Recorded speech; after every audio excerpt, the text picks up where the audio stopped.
There are a few languages that are called by people as being universal. One of them is music. Regardless of your origin or your culture, it is capable of evoking feelings, affecting the rhythm, heart, brain waves, respiratory rhythm. Additionally, music from different parts of the world who have an understanding of standard music notation can perform the same song regardless of the language they speak. Music permeates social life in a similar way anywhere in the world.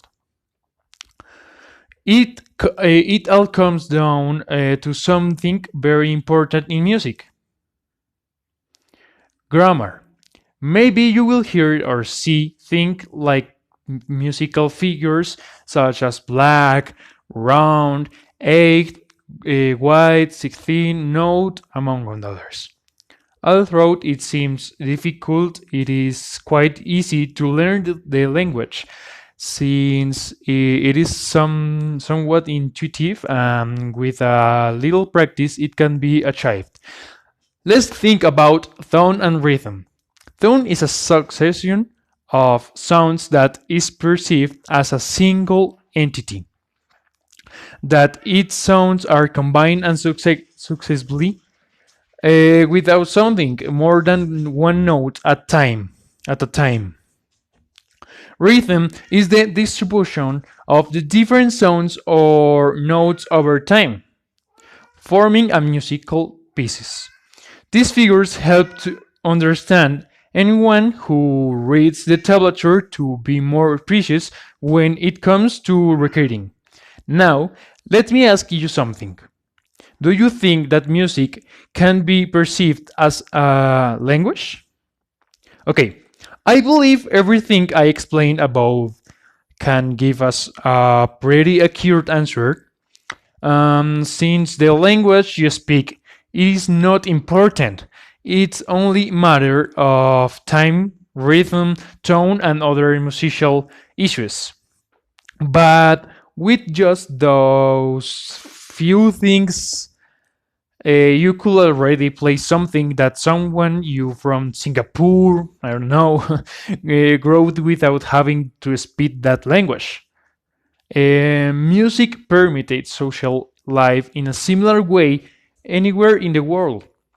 In the theory of music, tonality is often assumed to be an invention of the Western music.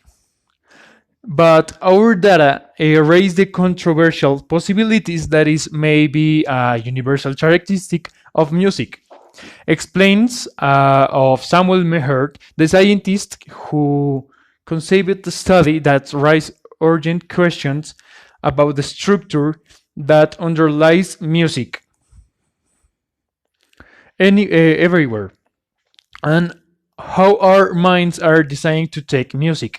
The definition of language is that it's a human capacity to express thoughts and feelings through words or a sync system that a community uses to communicate orally or in writing.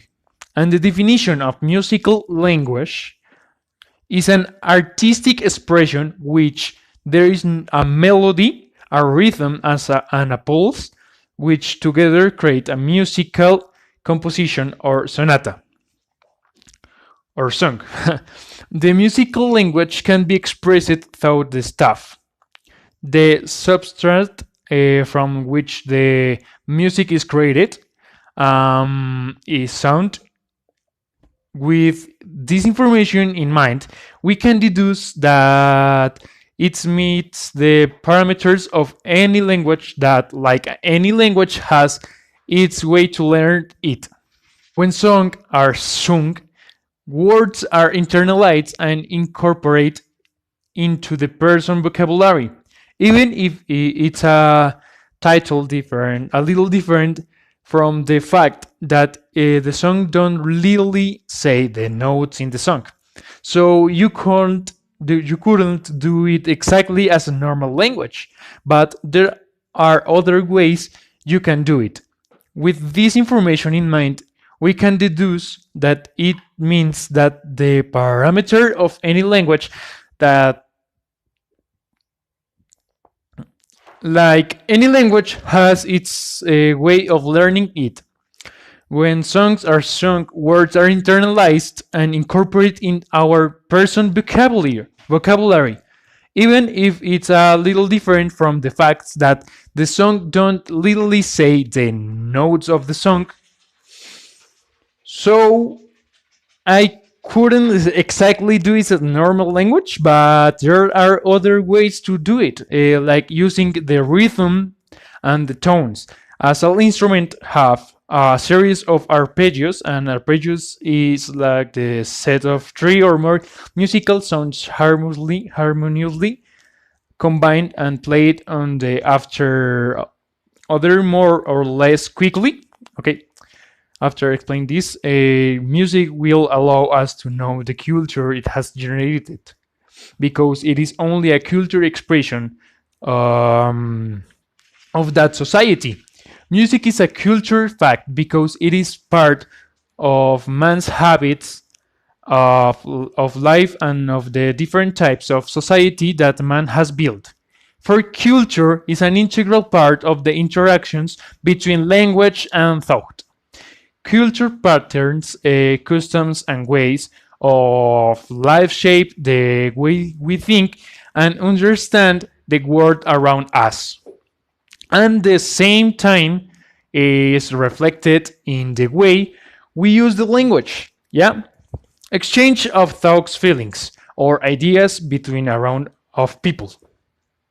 To conclude, I would like to mention the definition of the universal language,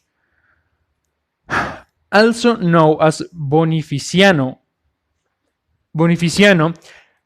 so called by the linguist Paulo Ronay, is an artificial philosophical language developed by Spanish priest Bonificio Sotos Ochano in 1845 and present in 85 too.